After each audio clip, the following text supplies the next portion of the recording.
മൗലിക അവകാശങ്ങൾ, that is fundamental rights. നമ്മുടെ രാജ്യത്തുള്ള എല്ലാ മനുഷ്യർക്കും അതുപോലെ എല്ലാ പൗരന്മാർക്കും നമ്മുടെ രാജ്യമായ ഇന്ത്യ പ്രദാനം ചെയ്യുന്ന അവകാശങ്ങളെയാണ് മൗലിക അവകാശങ്ങൾ, അതായത് ഫണ്ടമെന്റൽ റൈറ്റ്സ് എന്ന് പറയുന്നത്. നമ്മുടെ ഇന്ത്യൻ കോൺസ്റ്റിറ്റ്യൂഷൻ മൗലിക അവകാശങ്ങൾ എന്ന ആശയം കടം കൊണ്ടിട്ടുള്ളത് അമേരിക്കയിൽ നിന്നുമാകുന്നു. ഇന്ത്യൻ കോൺസ്റ്റിറ്റ്യൂഷനിലെ ഭാഗം 3 ആർട്ടിക്കിൾ 12 മുതൽ 35 വരെ മൗലികാവകാശങ്ങളെക്കുറിച്ച് പ്രതിപാദിക്കുന്നു. 6 മൗലികാവകാശങ്ങളാണ് നമുക്ക് നമ്മുടെ ഇന്ത്യൻ കോൺസ്റ്റിറ്റ്യൂഷൻ വിഭാവനം ചെയ്യുന്നത്. ദാറ്റ് ഈസ് നമ്മുടെ മൗലിക അവകാശങ്ങൾ 6 ആകുന്നു. അവ ഏതൊക്കെയാണെന്ന് പറയാം. ഫസ്റ്റ് 1 സമത്വത്തിനുള്ള അവകാശം. സെക്കൻഡ് സ്വാതന്ത്ര്യത്തിനുള്ള അവകാശം. 3 ചൂഷണത്തിനെതിരായ അവകാശം. 4 മതസ്വാതന്ത്ര്യത്തിനുള്ള അവകാശം. 5 സാംസ്കാരികവും വിദ്യാഭ്യാസപരവുമായ അവകാശം. 6 ഭരണഘടന പ്രതിവിധിക്കുള്ള അവകാശം. ഈ ഓരോ നമ്മുടെ മൗലിക അവകാശങ്ങളും പറയുന്ന ആർട്ടിക്കിൾസ് ഏതൊക്കെയാണെന്ന് പറയാം. ആർട്ടിക്കിൾ 14 മുതൽ 18 വരെയാണ് സമത്വത്തിനുള്ള അവകാശത്തെക്കുറിച്ച് പറയുന്നത്. ആർട്ടിക്കിൾ 14 മുതൽ 18 വരെയാണ് സമത്വത്തിനുള്ള അവകാശത്തെക്കുറിച്ച് പറയുന്നത്. ആർട്ടിക്കിൾ 19 മുതൽ 22 വരെ സ്വാതന്ത്ര്യത്തിനുള്ള അവകാശം.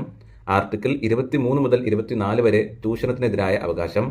ആർട്ടിക്കിൾ 25 മുതൽ 28 വരെ മതസ്വാതന്ത്ര്യത്തിനുള്ള അവകാശം.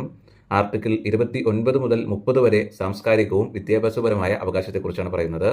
ആർട്ടിക്കിൾ 32 മുതൽ 35 വരെ ഭരണഘടന പ്രതിവിധിക്കുള്ള അവകാശത്തെക്കുറിച്ചാണ് പ്രതിപാദിക്കുന്നത്. So pay attention once again. നമ്മുടെ ഇന്ത്യൻ കോൺസ്റ്റിറ്റ്യൂഷനിലെ ഭാഗം 3 ആർട്ടിക്കിൾ 12 മുതൽ 35 വരെയാണ് നമ്മുടെ ഫണ്ടമെന്റൽ റൈറ്റ്സ്, ദാറ്റ് ഈസ് മൗലിക അവകാശങ്ങളെക്കുറിച്ച് പറയുന്നത്. ഓക്കെ, അവയാകുന്നു സമത്വത്തിനുള്ള അവകാശം, സ്വാതന്ത്ര്യത്തിനുള്ള അവകാശം, ചൂഷണത്തിനെതിരായ അവകാശം, മതസ്വാതന്ത്ര്യത്തിനുള്ള അവകാശം, സാംസ്കാരികവും വിദ്യാഭ്യാസപരവുമായ അവകാശം, ഭരണഘടനാ പ്രതിവിധിക്കുള്ള അവകാശം.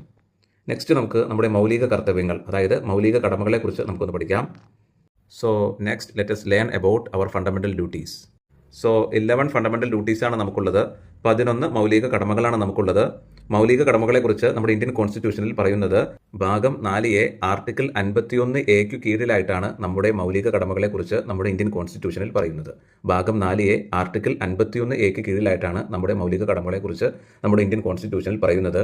ആ 11 മൗലിക കടമകൾ ഏതൊക്കെയാണെന്ന് നമുക്കൊന്ന് നോക്കാം. എ, ഭരണഘടനയെ അനുസരിക്കുകയും അതിൻ്റെ ആദർശങ്ങളെയും സ്ഥാപനങ്ങളെയും ദേശീയ പതാകയെയും ദേശീയ ഗാനത്തെയും ആദരിക്കുകയും ചെയ്യുക.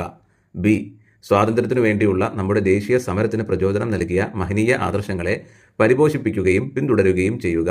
സി, ഭാരതത്തിൻ്റെ പരമാധികാരവും ഐക്യവും അഖണ്ഡതയും നിലനിർത്തുകയും സംരക്ഷിക്കുകയും ചെയ്യുക. ഡി, രാജ്യത്തെ കാത്തുസൂക്ഷിക്കുകയും ദേശീയ സേവനം അനുഷ്ഠിക്കാൻ ആവശ്യപ്പെടുമ്പോൾ അനുഷ്ഠിക്കുകയും ചെയ്യുക. ഇ, മതപരവും ഭാഷാപരവും പ്രാദേശികവും വിഭാഗീയവുമായ വൈവിധ്യങ്ങൾക്ക് അതീതമായി ഭാരതത്തിലെ എല്ലാ ജനങ്ങൾക്കും ഇടയിൽ സൗഹാർദ്ദവും പൊതുവായ സാഹോദര്യ മനോഭാവവും പുലർത്തുക. സ്ത്രീകളുടെ അന്തസ്സിന് കുറവ് വരുത്തുന്ന ആചാരങ്ങൾ പരിത്യജിക്കുക. എഫ്, നമ്മുടെ സംസ്കാര സമന്വയത്തിൻ്റെ സമ്പന്നമായ പാരമ്പര്യത്തെ വിലമതിക്കുകയും നിലനിർത്തുകയും ചെയ്യുക. ജി, വനങ്ങളും തടാകങ്ങളും നദികളും വന്യജീവികളും ഉൾപ്പെടുന്ന പ്രകൃതി ഉള്ള പരിസ്ഥിതി സംരക്ഷിക്കുകയും അഭിവൃദ്ധിപ്പെടുത്തുകയും ജീവികളോട് കാരുണ്യം നിലനിർത്തുകയും ചെയ്യുക.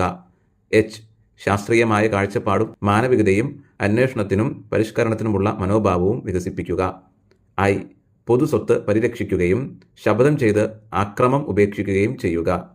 ജെ, രാഷ്ട്രം യജ്ഞത്തിൻ്റെയും ലക്ഷ്യപ്രാപ്തിയുടെയും ഉന്നത തലങ്ങളിലേക്ക് നിരന്തരം ഉയരത്തക്കവണ്ണം വ്യക്തിപരവും കൂട്ടായതുമായ പ്രവർത്തനത്തിൻ്റെ എല്ലാ മണ്ഡലങ്ങളിലും ഉത്കൃഷ്ടതയ്ക്ക് വേണ്ടി അധ്വാനിക്കുക.